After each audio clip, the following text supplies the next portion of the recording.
Welcome to prefer future. இன்றைக்கி நம்ம channel பார்க்க போகிற வீடியோன்னு சொல்லிட்டு பார்த்தீங்கன்னா ஆர்ஆர்பி குரூப் டியோட ப்ரீவியஸ் இயர் கட் ஆஃப் வந்து அனலைஸ் பண்ணி பார்க்க போகிறோம். இந்த previous year cut off analyse பார்க்கறதுக்கு மூலமா இந்த வருஷம் நம்ம என்ன பண்ண போகிறோம் சொல்லிட்டு பார்த்தீங்கன்னா எவ்வளோ நம்பர் ஆஃப் கொஸ்டின் அட்டன் பண்ணால் நம்ம சேஃப் ஜோனில் இருக்கலாம் அப்படின்றத ஒரு தெளிவு வந்துடும். ஓகேவா? ஸோ இந்த வருஷம் எவ்வளோ கட் ஆஃப் வைப்பாங்க அப்படின்றத ஒரு கால்குலேஷன் பண்ண தேவையில்ல. பட் ஆனால் வந்து இந்த வருஷம் எவ்வளோ கொஸ்டின்ஸ் நம்ம அட்டன் பண்ணால், அதாவது நம்ம எவ்வளோ ஸ்கோர் வந்து ரா ஸ்கோர் எடுத்தால் சேஃப் ஜோனில் இருக்கலாம் அப்படின்றத ஒரு ப்ரெடிக்ஷன் வரலாம். ஓகேவா? சரி, இதை பார்க்கறதுக்கு முன்னாடி லாஸ்ட் இயர் எவ்வளோ வந்து வேகன்சிஸ் விட்டாங்க அப்படின்றத ஒரு கிளான்ஸ் பார்த்துலாம். சரியா? சரி, இப்போ லாஸ்ட்டாக வந்து 2019 எவ்வளோ வேகன்சிஸ் ரிலீஸ் பண்ணாங்க அப்படின்றத பார்த்தலாம். ஓவராலாக பார்த்தீங்கன்னா 1 lakh வேகன்சிஸ் கிட்ட ரிலீஸ் பண்ணியிருந்தாங்க.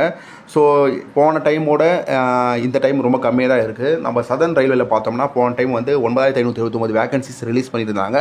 இந்த டைம் எவ்வளோ பார்த்தீங்கன்னா 2000 ப்ளஸ் வேகன்சி தான். ஓகேவா? ஸோ அதனால் வந்து யாருமே டிமோட்டிவேட் அடைய தேவையில்ல, கண்டிப்பாக படித்தா பாஸ் பண்ணலாம். ஓகேவா? இப்போ அந்த கட் ஆஃப் மார்க் வந்து ஆஃப்டர் நார்மலைசேஷன் பண்ணி தான் நம்மளுக்கு வந்திருக்கு. அது என்ன அப்படின்றத பார்த்துலாம். பார்த்ததுக்கப்புறம் ஃபைனலாக இந்த வருஷம் வந்து நம்ம எவ்வளோ மார்க் வந்து ஓவராலாக இந்த ரா ஸ்கோர் எடுத்தால் ஓரளவுக்கு நம்மளுக்கு ஓரளவுக்கு இல்லை 100% பாசிபிலிட்டிஸ் வந்து எவ்வளோ ரா ஸ்கோர் எடுத்தா அப்படின்றத நம்ம பார்த்துலாம். ஓகேவா? சரி, ஓகே. இப்போ கட் ஆஃப் அனாலிசிஸ் என்னன்னு சொல்லிட்டு பார்த்துலாம்.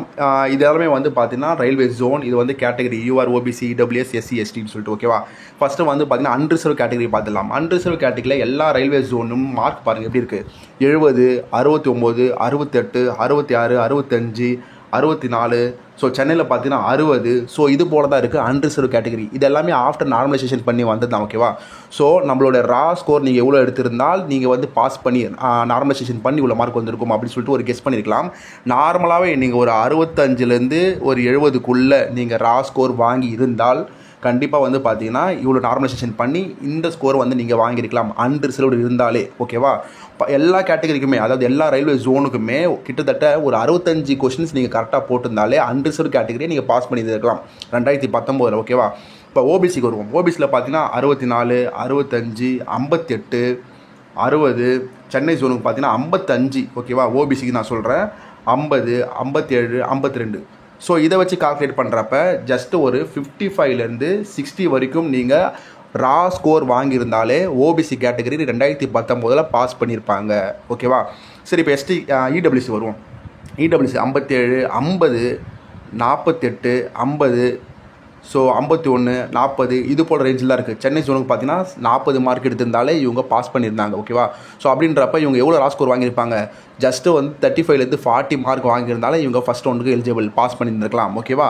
சரி, அதே வந்து எஸ்சி கேண்டிடேட் வருவோம். 60, 54, 58, 49. ஸோ 49, 50, 47. சென்னை ஜோனுக்கு பார்த்தீங்கன்னா 49. ஸோ இவங்க எஸ்சி கேண்டிடேட் வந்து ஜஸ்ட்டு வந்து 45லேருந்து 50க்குள்ளே ரா ஸ்கோர் வாங்கியிருந்தாலே, இல்லை 50, வெறும் 50, 55 அந்த ரேஞ்சில் வந்து எடுத்திருந்தாலே இவங்க வந்து பாஸ் பண்ணியிருப்பாங்க 2019. சரிங்களா? ஸோ எஸ்டிக்கு வருவோம். எஸ்டி வந்து 50, 46, 43, 44, 35. ஸோ 49. சென்னை ஜோனுக்கு பார்த்தீங்கன்னா 43 இருக்குது. இவங்கள வச்சு கால்குலேட் பண்ணி பார்க்குறப்ப 45லேருந்து 50 ரா ஸ்கோர் எடுத்திருந்தாலே கண்டிப்பாக பாஸ் பண்ணியிருப்பாங்க. ஓகேவா? ஸோ இதெல்லாமே வச்சு பார்க்குறப்ப நார்மலாக எவ்வளோ எடுத்திருந்தா, நார்மலாக ஒரு 65 ப்ளஸ் அட்டன் பண்ணி இருந்தால் ஒரு கேண்டிடேட் நார்மலாக 65 ப்ளஸ் கொஸ்டின் அட்டன் பண்ணி இருந்து கரெக்டான மார்க் வாங்கியிருந்தாங்கன்னா, 65 ரா ஸ்கோர் வாங்கியிருந்தாங்கன்னா அன்ரிசர்வ் கேட்டகரியிலே போட்டிக்கிட்டு அவங்க பாஸ் பண்ணி இருந்திருப்பாங்க. ஓகேவா? ஸோ லாஸ்ட் இயர் வச்சு பார்க்குறப்ப சரி, இப்போ நம்ம இதில் வச்சு ஒரு கால்குலேட் பண்ணுறப்ப என்ன தெரிஞ்சுக்கலாம் அப்படின்னு சொல்லிட்டு பார்த்தோம்னா, ஜஸ்ட்டு இப்போ வந்து மொத்தம் எத்தனை 100 மார்க் இருக்கா, 100 மார்க்குக்கு இப்போ 2025ல் 70லேருந்து 75 வரைக்குமே அட்டன் பண்ணோம்னா, 70லேருந்து 75 கொஸ்டின் 100க்கு அட்டன் பண்ணால் கண்டிப்பாக ஆர்ஆர்பி குரூப் டியில் பாஸ் பண்ணலாம். ஆர்ஆர்பி குரூப் டியில் நீங்கள் பாஸ் பண்ணலாம். அந்த எஸ்சி, எஸ்டி, இடபிள்யூஎஸ், ஓபிசி இது எல்லாமே விட்டுருங்க. ஒரு கேண்டிடேட் ஜென்ரலாகவே 70லேருந்து 75 ப்ளஸ் கொஸ்டின் அட்டன் பண்ணாங்கன்னா, இல்லை 70லேருந்து 75 கொஸ்டின் நீங்கள் கரெக்டாக அட்டன் பண்ணியிருந்தீங்கன்னா ப்ளஸ் நார்மலைசேஷனாக வச்சு கண்டிப்பாக நீங்கள் ஜென்ரல் கேண்டிடேட்லேயே நீங்கள் பாஸ் பண்ணலாம். ஓகேவா? அதனால் யாருமே டிமோட்டிவேட் அடைய தேவையில்லை. ஸோ ஃபைனல் இயரில் வேகன்சிஸ் அதிகம்ப்பா, அதனால் இவ்வளோ கட் ஆஃப் வச்சுருக்காங்க அந்த கால்குலேஷன் வர தேவையில்லை. ஃபைனல் இயரில் வந்து நம்ம +3, -3 அந்த ரேஞ்சுக்கு நம்ம கூட கால்குலேஷன் பண்ணுவாங்க. கட் ஆஃப் வந்து வேரியஸ் ஃபேக்டர் வச்சு தான் கால்குலேட் பண்ணுவாங்க. ஓகேங்களா? ஸோ இப்போ ஜென்ரலாக நம்ம சொல்ல போனால் 70லேருந்து 75 கொஸ்டின் நீங்கள் அட்டன் பண்ணாலே போதும், ஆர்ஆர்பி குரூப் டி ஃபஸ்ட் ரவுண்டில் கண்டிப்பாக பாஸ் பண்ணிடலாம். ஓகேவா? ஸோ அதற்கு ஒரு எக்ஸாம்பிள் தான் இப்போ இந்த கட் ஆஃபை நம்ம அனலைஸ் பண்ணி பார்க்குறோம். சரிங்களா? ஸோ அதனால் வந்து யாருமே பயப்படுத்த தேவையில்லை, நல்லா படிங்க. கண்டிப்பாக வந்து இதுக்கு முன்னாடி ஆர்ஆர்பி, ஏஎல்பி, ஜேஇ நிறைய எக்ஸாம் நீங்கள் எழுதிட்டு வந்திருப்பீங்க. ஸோ அதனால் வந்து இந்த 70லேருந்து 75 ரொம்பவே ஈஸியாக தான் இருக்கும். சரியா? ஸோ இதை தவிர்த்து வந்து ஆர்ஆர்பி குரூப் டிக்கு ஏதாவது மெட்டீரியல் தேவைப்பட்டால் கமெண்ட் பண்ணுங்கள். டெலகிராமில் ஜாயின் பண்ணிக்கோங்க. டெலகிராமோட லிங்க் டிஸ்கிரிப்ஷன் தரேன். ஸோ அதில் வந்து ரயில்வே மெட்டீரியலுக்கு தேவையான எல்லா மெட்டீரியலுமே நம்ம டெலகிராமில் இருக்குது, மறக்காமல் ஜாயின் பண்ணிக்கோங்க. ஓகேவா? ஸோ வந்து பார்த்தீங்கன்னா இதுக்கப்புறம் நம்மளுக்கு வந்து என்டிபிசின்னு ஒரு பெரிய எக்ஸாம் இருக்குது. ஓகேவா? என்டிபிசி, இந்த என்டிபிசி எக்ஸாம் ஆல்மோஸ்ட் நிறைய பேர் ப்ரெடிக்ட் பண்ணிட்டாங்க எப்போ வரும் அப்படின்னு சொல்லிட்டு. ஓகேவா? அதை பற்றின ஒரு ஷார்ட் நோட்டீஸ் மாதிரி நான் அப்புறமேட்டு நான் போடுறேன். இருந்தாலும் நிறைய பேர் பார்த்துருப்பீங்க.